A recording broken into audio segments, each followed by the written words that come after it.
Beyonce. Okay, it's on. Great. Okay, hello everyone. I mean, hasn't this been an amazing conference? I feel so privileged to be able to share the stage with so many amazing speakers.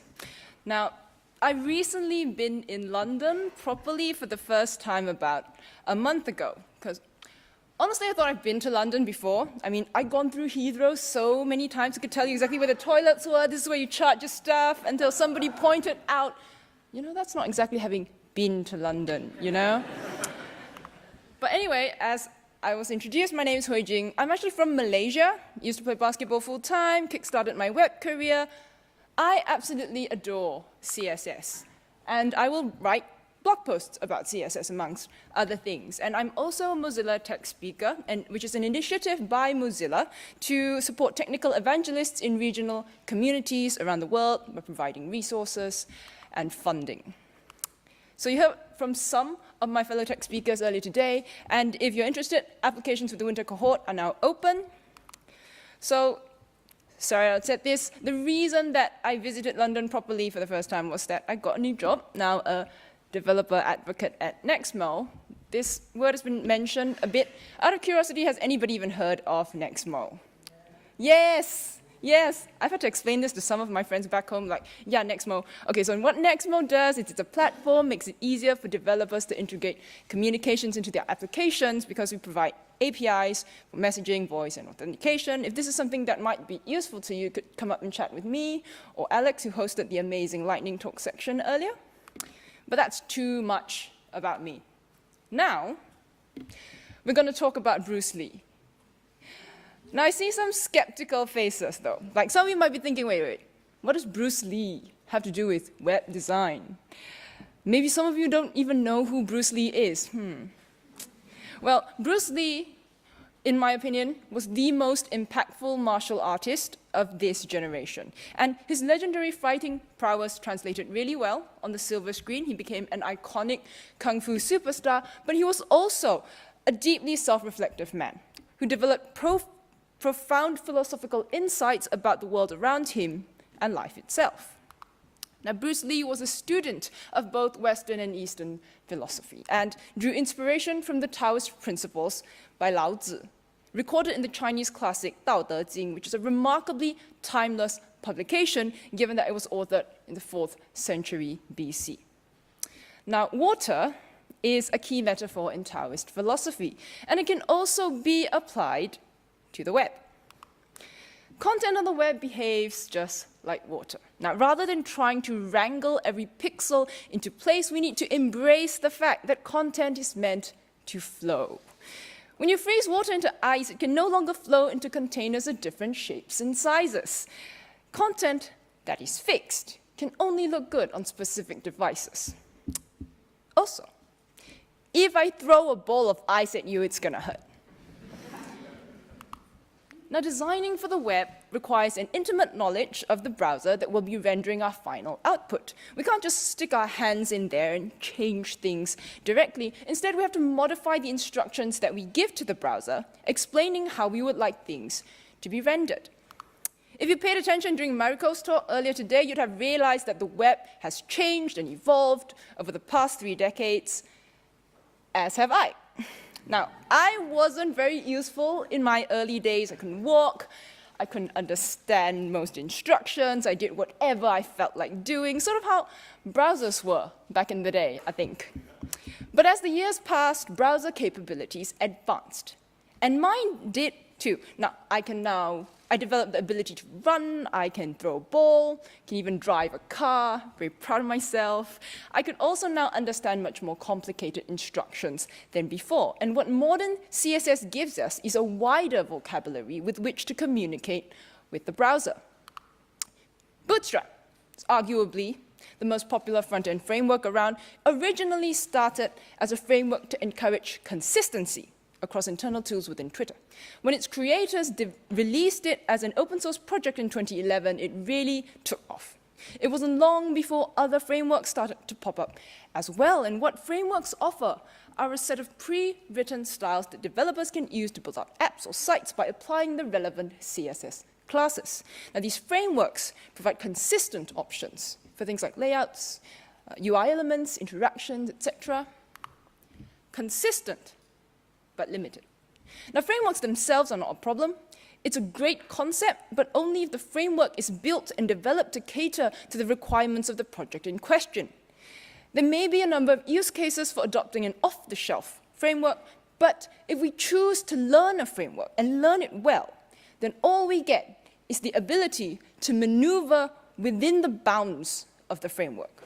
And in this day and age, browsers are constantly being updated with new features and bug fixes. The web is ever-changing, at odds with the fixed patterns of frameworks. So I think we need a new normal for the web. A normal where people don't expect websites to look exactly the same in different browsers and devices. A normal where we embrace the fluidity, which Mandy already said. I'm going to reiterate this throughout the talk, where we embrace the fluidity of content and work with it instead of against it. A normal where we cede control of our designs to the browsers that render them. Now, people access information predominantly through browsers, and boy, do we have a lot of them. And all these browsers are powered largely by 4 major layout engines. We have WebKit by Apple, Blink by Google, which is a fork of WebKit, Gecko by Mozilla, HTML by Microsoft. And with the maturation of web standards, browser behavior is less unpredictable than before. I mean, things aren't perfect. Features aren't all supported at the same time. Sometimes there are browser-specific bugs. But you know what? That's perfectly fine. If we accept this as a feature of the web instead of a bug, we've opened ourselves up to a lot more web design possibilities. Now, feature queries are key to making such an approach feasible. What they do is provide CSS feature detection using native CSS. Support for feature queries is really good, with coverage in over 90% of browsers, even Opera Mini. The only browsers that don't support it are Internet Explorer and BlackBerry Mobile, and that actually isn't too big of an issue. I'll explain a bit later. So this is how a feature query would look like, because it's a conditional that checks if the browser supports a particular property or not. If it doesn't, the entire block within the @supports rule is ignored. So this means we start off with a basic layout, works everywhere. It could be float-based layout, single column, largely browser default UI styles and that sort of thing. And then we layer on styles based on the features that we want to use. So by organizing our code in this manner, both browsers that do not support feature queries or the specified properties will still get styled, albeit a bit more basic of a style, right? But the newer browsers, they will get enhanced layouts if they support some or all of the newer features within each feature query. So this is a website that utilizes such an approach. We have a basic single column layout that serves as the baseline experience, and for browsers that support newer features, certain components will have an enhanced layout. The browser in the middle has grid support, but not shapes, while the one on the right supports both. But all 3 layouts work off the same code base. So if any browser starts supporting a newer feature, you don't have to go back and update your code. Your design updates itself. Now, such an approach does require a level of familiarity with CSS. But it's not rocket science. It boils down really to experience and the willingness to understand and embrace CSS for what it is.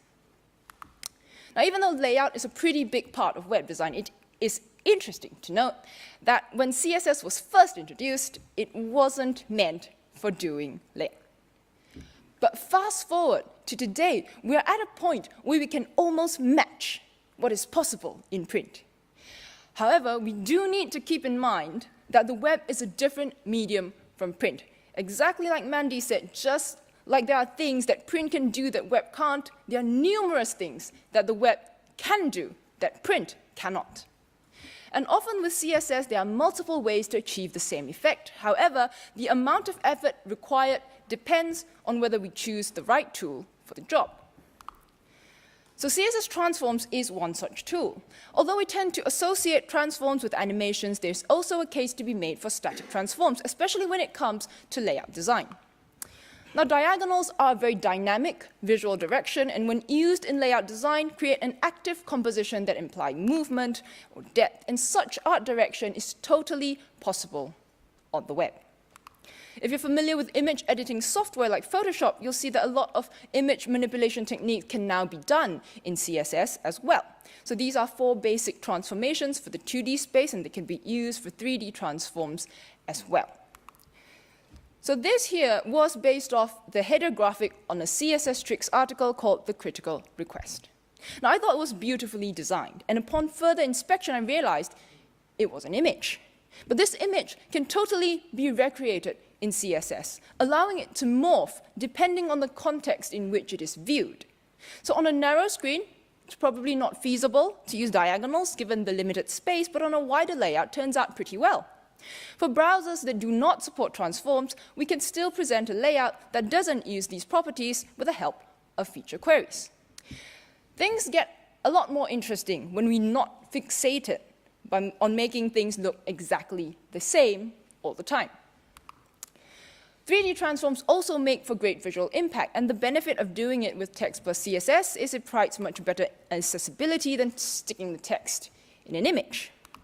With 3D transforms, we are operating on more than one axis, which is the z-axis for depth. So there are additional properties like backface visibility and perspective, for example. And the perspective property controls how far an element appears to recede into the horizon. So the smaller the value, the more dramatic the 3D effect is. So if I modify the value here, you'll see that it changes and it just sort of recedes much further away. Support for transforms is really good for 2D and 3D transforms, but you don't have to use them if they don't fit your project. It's just good to know that this option exists when you do need it. Now, magazine layouts. These are chock full of interesting text flow shapes. And maybe we see this a bit more in fashion magazines, but shaped text is not exclusive to such publications. This one is from Bloomberg Business Week. We have one newspaper sometimes to do it. Generally, the idea is to let text flow around something so it's not laid out in a rectangular shape all the time. The CSS module that allows us to do this is called CSS Shapes. Now, for now, we can only let text flow around shapes and images with the shape outside property. And when you apply this property to a floated element, a text will flow on the opposite side of the shape in question. Now, there are 4 basic shape functions we can use to define the outline around which we want the text to flow. We've got circle, we've got ellipse, we've got inset, and we've got polygon. And these same functions are also used in the clip path property. So if you can see in this polygon example, both properties actually share the same value. Firefox strips support for shapes in 62, and it comes with a really nifty shapes editor that allows us to see and edit shapes created by shape path, as well as basic shapes from the shape outside property. So if you inspect an element that uses clip path or shapes, you should be able to see an icon next to the shape function, and you can toggle the editor, which you can then manipulate in the browser to see the values update. Now, my personal favorite is shapes from images, because somehow seeing text flow around an image makes me happy. Now, the image has to have transparency because the alpha channel is used to compute the shape, and pixels which fall below this property called a shape image threshold, they are ignored so text can flow into that area instead. Okay. The only browser holdout at the moment is Edge. But the property is under consideration, so I encourage all of you to help out by voting for this feature. I myself has already tossed in 3 votes for this feature, so the more the merrier, please. Thank you. And another aspect of layout that we are close to matching in the digital world is the ability to typeset writing systems other than those which flow horizontally from top to bottom. So, like Arabic and Hebrew scripts. These are read from right to left. We also have East Asian scripts, like Chinese and Japanese, that can be written both horizontally and vertically, and the writing mode property allows us to cater for vertical writing on the web via CSS. Like I mentioned, vertical writing is traditionally East Asian for Han characters like Chinese, Japanese, and Korean, where the inline direction is from top to bottom, and the text is read from right to left. But you don't have to miss out on the fun just because you don't design for these languages. vertical text has been part of print design for the longest time, and it's about time that the web got in on it as well. This example demonstrates the writing mode properties' different values. So we have vertical RL and LR, and we can even combine writing mode with other properties like transforms. It is also possible to control the orientation of individual characters with the text orientation properties. So if, like, for example, if I set this to upright, you can see that the characters change their orientation. So how can we use something like this in the context of a horizontal writing system like most of us are used to today? Well, one idea is for headers. I mean, it might not be the best idea to lay out long chunks of text vertically because it just makes things hard to read. But using vertical text for short titles and headers can break up the monotony, especially on a long scrolling page. And there are a number of small components which we can subtly sneak in some vertical text without affecting the user's reading experience. Things like tags on blog posts where information is not critical to the main content. Stripe's online publication increment chose to use vertical text on its menu links on a landscape view. But once the viewport grows narrow, they morph back to a horizontal layout. Which is why we have media queries, right? Also, depending on the number of links on your navigation menu, perhaps a vertical layout on a narrow screen could be a design choice worth considering. Today's CSS really gives us a lot more creative choices as compared to when responsive design first became a thing in 2010. But a major evolution in web layout is the ability to position and align content in both the inline and block directions.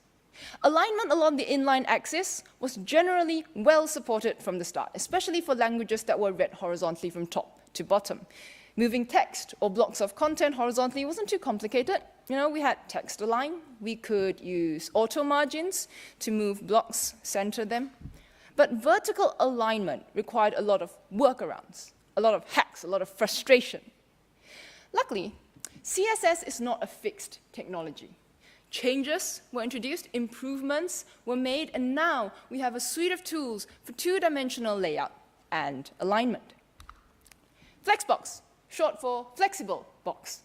It was conceived as a powerful tool for distributing space and aligning content in ways that web apps and complex websites often need. This is quoted from the specification. Now, when people complain that Flexbox doesn't make sense, that their items are not sized the way they want, they are fighting against the flexible nature of items in a flex formatting context. Because flex formatting contexts can operate in both dimensions now, the auto margins technique makes centering components a lot less painful. Any positive free space will be distributed to auto margins in their respective dimensions. So, if, for example, I set margin left to auto in this example, Boxy here ends up on the other end of the container. Or if I do something like margin top, I just send it all the way to the bottom. And if I don't specify a dimension, boom, centering. And I love showing this example to people who have just started out with CSS and like ran into a wall when they tried to center stuff. I'm like, one line. A common issue I hear is that it's difficult to create a grid system with Flexbox. Now, the thing about Flexbox is that even though you can make a grid system with it, it's not really the best tool for building a grid system. Items in a flex formatting context are aware of each other in a single dimension, either vertically or horizontally. But when flex items of equal width wrap to the next line, it may seem like we have rows and columns, but there is no relationship between flex items stacked on top of one another. Does that mean you cannot use Flexbox to lay out large numbers of items? Not at all. So here I have a list of images, and once I apply display flex to it, all the items are shrunk and laid out in a single row. I'm going to turn on wrap. So they all revert to their original size and wrap down to the following row. If there's insufficient space in the current flex line, I'm going to turn on a border so we can see what's going on with the flex items. There we go. So now instead of the initial behavior of flex items of shrink but not grow, we're going to flip that around, turn that on. So let's make the images take up the width of its own container. Okay, so we've got a starting point to play with alignment. I can do something like an align items center, create this sort of a jagged look, but maybe, you know, it's a bit messy, you want it a bit neater. We can do that. We can do that by standardizing the height of the children, so I'll do that. But oh, that kind of screws up the aspect ratio for some of the images, right? So we can compromise. We can use object fit to crop off the tops of the taller images, and you end up with something like this, right? I can also change the direction of the layout by setting a flex direction. I'll set it to column.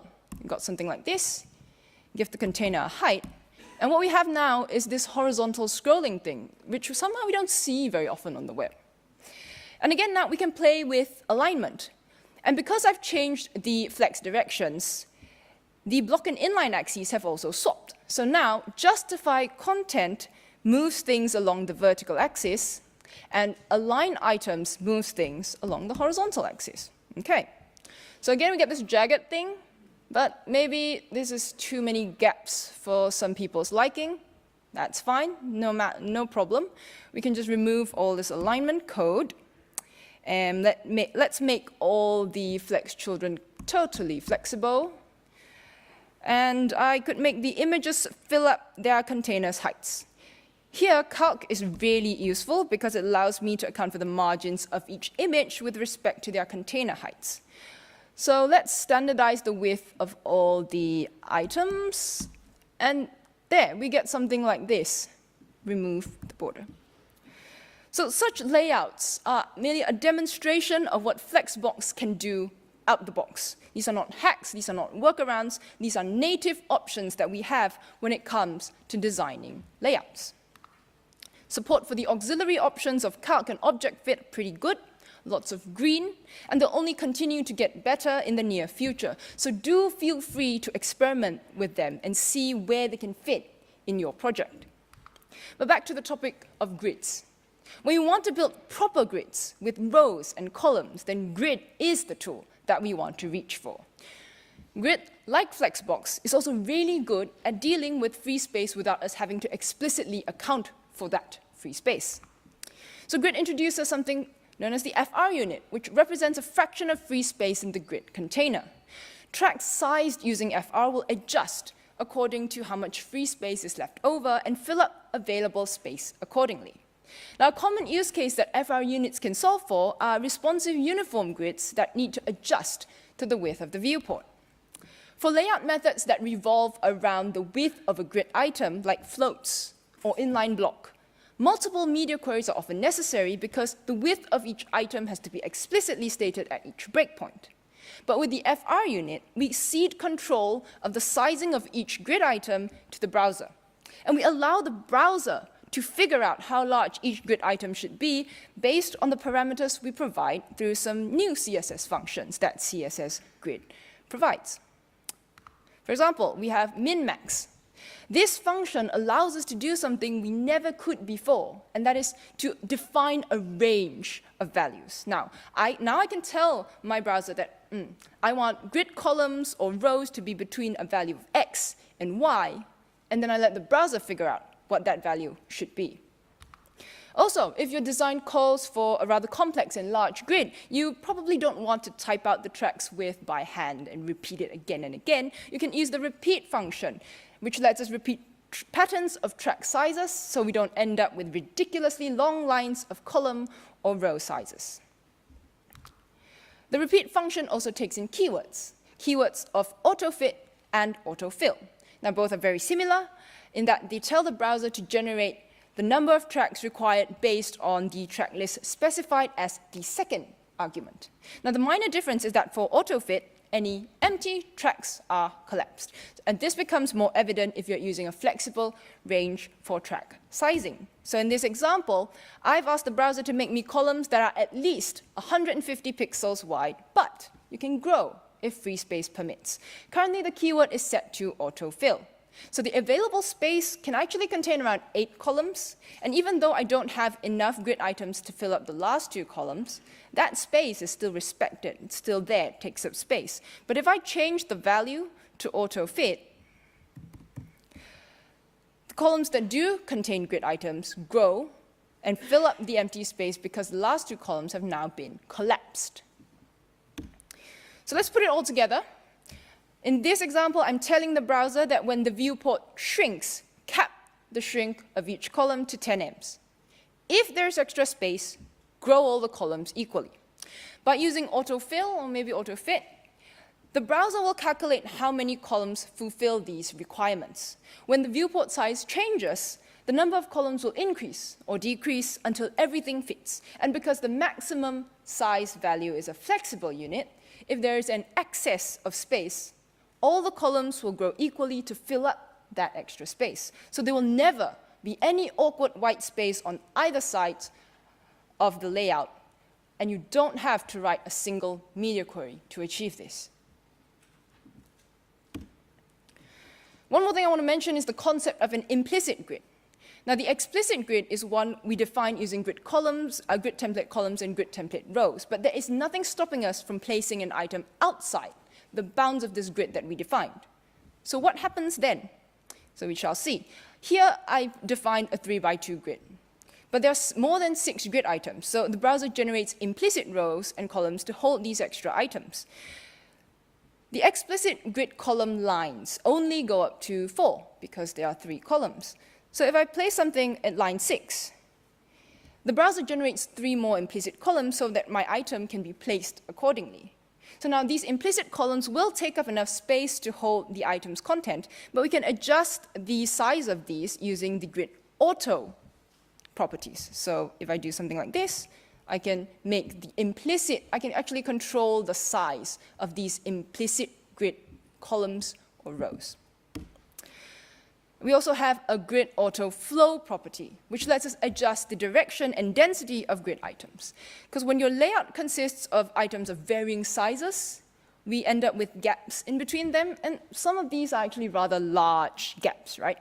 So what we can do in this situation is that we can add a keyword called dense, which sort of packs into all these gaps any items that will fit. Yes, this sort of messes up the order, but you get a much neater layout. And when it comes to direction, we can change this to not only row, but column as well. So this will take some adjusting. Values will change. Let's do this. Let's do rows. And now we have this horizontal scrolling thing going on. Like, I'm pretty big on horizontal scrolling. And if we do the dense keyword, again, we can pack things together. And again, these are new features. We never could do this before, but now we have these in native CSS. You don't need extra libraries. This is something that the browser comes with. If you plan to start exploring grid or already are using it, I highly suggest using Firefox for its excellent grid inspector. To toggle it, you click on the waffle-like icon next to display grid in your grid container element, and it will then show you all the grid lines. You can see where your grid items have been placed on the grid. Really helps with troubleshooting. We also get a layout panel which provide additional customization options like displaying grid line numbers, grid areas, as well as setting different colors if there are multiple grids on the same page. So we've covered quite a bit by now, but I hope I've shown how much CSS has evolved and how it calls for us to revisit some of the practices and mindsets that we've built up and solidified over the years. Bruce Lee had put forth a criticism of martial arts masters who build up an illusion of fixed forms, who attempt to solidify the ever-flowing. He called such practitioners insensitized, patternized robots who merely perform methodical routines as responses rather than responding to what is. It's a bit harsh, but it does make sense. Perhaps we too should allow our web designs to respond to what is. Perhaps we should be coming up with designs that listen to the circumstances of the different browsers that render them. Back in 1996, there were less than 100 properties in the first version of CSS. Today, 511 distinct CSS properties in the index, each serving a distinct purpose. There are properties for color, sizing, topography, layout, animation, visual effects, even sound. When we explore the myriad of potential combinations, the possibilities for the web are pretty endless. So here's a list of resources related to the things that I covered in today's talk. I'll share these slides for anybody who's interested. And I want to leave you all with one final Bruce Lee quote, that true observation begins when one is devoid of set patterns, and freedom of expression occurs when one is beyond systems. And I hope that this will inspire you to create designs that truly embrace the nature of the web. Thank you.